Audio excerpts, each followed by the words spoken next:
The will-they? Won't-they? Question of whether the Duke and Duchess of Sussex would attend has hung over King Charles's coronation for months.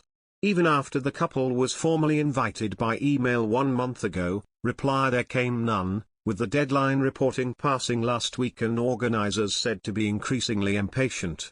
But Wednesday's announcement that Harry will, without Meghan and their children, Prince Archie, 3, and Princess Lilibet, 1, will probably fuel the narrative that difficulties between the couple and the palace remain very real, with some undoubtedly interpreting Meghan's decision to stay away as a snub. There was speculation that the fact that Archie's 4th birthday falls on the 6th of May, the same day his grandfather is crowned and enthroned, played a part in the Duchess' decision to stay in California, with her son's celebrations trumping his grandfather's. The royal commentator and author Omid Scobie, who is said to be close to the couple and co-authored their biography Finding Freedom, tweeted, "I understand that Archie's 4th birthday, also on May 6, played a factor in the couple's decision. Expect it to be a fairly quick trip to the UK for Prince Harry, who will only be attending the coronation ceremony at Westminster Abbey." Others believe the decision for Harry to attend alone could be down to a failure in negotiations, with the Sussexes not being able to get what they want. With the invitation going out a month ago, it seems the result of the best part of a month's discussions and negotiations have not worked, said the royal historian and author Robert Lacey. The invitation had been on the table for a month, so negotiations were likely, said Lacey, because it was possible for the Sussexes to reply a month ago. As non-working royals, it has been reported that the Sussexes were not expected to play any formal part in the Westminster Abbey ceremony, including any appearance on the palace balcony, though the palace has not confirmed this. Meanwhile, the Prince of Wales will play a prominent role as heir, and his son Prince George, 9, has a significant role as one of the pages of honour to the king. Negotiations might have faltered on whether Sussexes could expect to be seated, or whether they should be included in the carriage procession from Westminster Abbey to Buckingham Palace after the ceremony. The Waleses, the newly titled Duke and Duchess of Edinburgh, the Princess Royal and her husband, the Gloucesters and the Duke of Kent and his sister Princess Alexandra are understood to be part of that process. Harry was not reported happy over his seating at the Queen's Platinum Jubilee service, said Lacey. It's all about negotiating over the Abbey equivalent of Siberia as to where Harry was going to be seated, he added. There are invitations.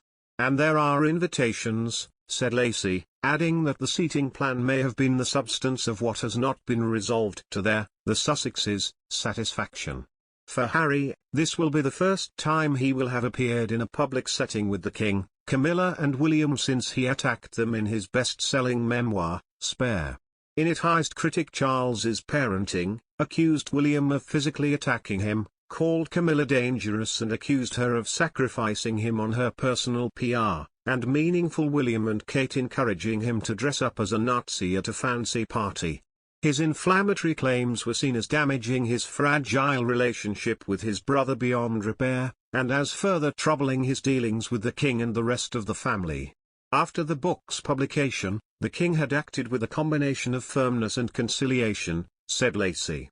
Firmness in ending the couple's lease arrangement of Frogmore Cottage, and conciliation in that he made clear early on that they were both welcome at his coronation. In view of what has happened, it is hardly surprising, the book, the Oprah interviews, the Netflix documentaries, they were sustained attacks on the family itself and on the monarchy. And, especially, an attack on the new queen. For the king to offer an invitation in those circumstances was good-hearted and forgiving. But the Sussexes clearly weren't offered enough, he said. On the other hand, he said, it could be seen in a positive light. The fact Harry is coming could be said to be a fruitful compromise. It actually says quite a lot of hopeful things. Consider what Harry has said about his father, and his apparent condemnation of his father, and his being willing to put that aside. So, it could be a step forward.